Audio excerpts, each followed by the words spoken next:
നമ്മൾ ഈ കേസിന്റെ ഒരു മൂന്ന് എണ്ണം നമ്മൾ സംശയിക്കുന്നത്. അപ്പൊ നമുക്ക് ഈ സെബാസ്റ്റ്യന്റെ ഒരു മോഡസ് എങ്ങനെയാണെന്ന് അറിയണം. അതായത് ആള് എങ്ങനെയാണ് ഒരാളെ അതായത് സംശയിക്കപ്പെടുന്ന രീതിയിലോട്ട് ആക്കുക, അല്ലെങ്കിൽ കൊലപാതകം എങ്ങനെയാണ് എക്സിക്യൂട്ട് ചെയ്യുക, അതിനൊരു മോഡസ് എസ്റ്റാബ്ലിഷ് ചെയ്യുക എന്നുള്ളതാണ് ആദ്യത്തെ പരിപാടി. അതായത് ഒരു ചെയിൻ ഓഫ് ആക്ഷൻ അത് എങ്ങനെയാന്നുള്ള കാര്യത്തെ കുറിച്ച് അറിയണം. അതിനുശേഷമായിരിക്കും നമുക്ക് തോന്നുന്നത്, അതായത് അതിന്റെ കറസ്പോണ്ടിങ് ആയിട്ടുള്ള തെളിവുകൾ എങ്ങനെയാണ് നമുക്ക് എടുക്കാൻ പറ്റുക എന്നുള്ളത് അറിയണം.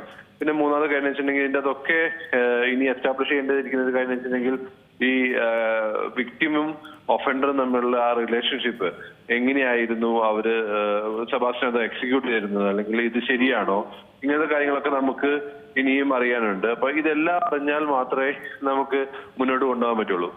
ഇപ്പൊ ആദ്യം വേണ്ടത് എനിക്ക് തോന്നുന്നു ഈ 3 ഡിസീസ്ഡ് എങ്ങനെയാണ് അല്ലെ എവിടെയാണെന്നുള്ളതിനെ കുറിച്ച്, അല്ലെങ്കിൽ അതിന്റെ ബോഡി പാർട്ടുകൾ അത് എസ്റ്റാബ്ലിഷ് ചെയ്യണം. ഇത് കൂടാതെ വേറെ വല്ലവരും ഉണ്ടായിരുന്നോ? ഇപ്പം നമുക്ക് റിപ്പോർട്ടുകളിൽ പലപ്പോഴും പറയുന്നത് വെച്ചിട്ടുണ്ടെങ്കിൽ പല ആൾക്കാരും അല്ലെങ്കിൽ ബോഡി അടക്കം കാണാനില്ല. അപ്പൊ അത് നമ്മൾ കണ്ടുപിടിക്കണം. അപ്പൊ ഒത്തിരിയധികം ചലഞ്ചസ് നമ്മുടെ അന്വേഷണ ഉദ്യോഗസ്ഥന് മുന്നിലുണ്ടെന്നുള്ളതാണ് നമുക്കിത് കാണാൻ പറ്റുന്നത്.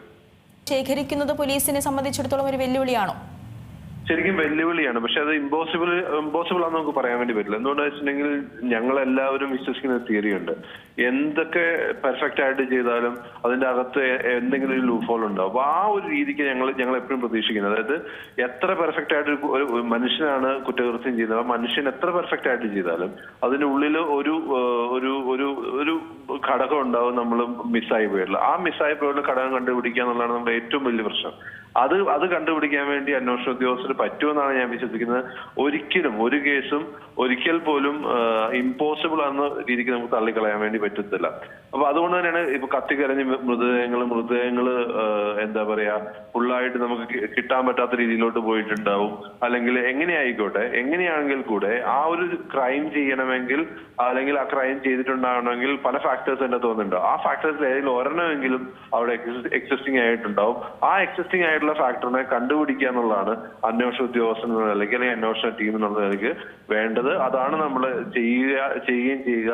അത് എത്രമാത്രം സമയം എടുക്കുമെന്ന് മാത്രം നമുക്ക് നോക്കിയാൽ മതി. ഏറ്റവും പുതിയ വാർത്തകളും വിശേഷങ്ങളും വിരൽ തുമ്പിലറിയാൻ സീ മലയാളം ന്യൂസ് എല്ലാ ഡിജിറ്റൽ പ്ലാറ്റ്ഫോമുകളിലും ലഭ്യം.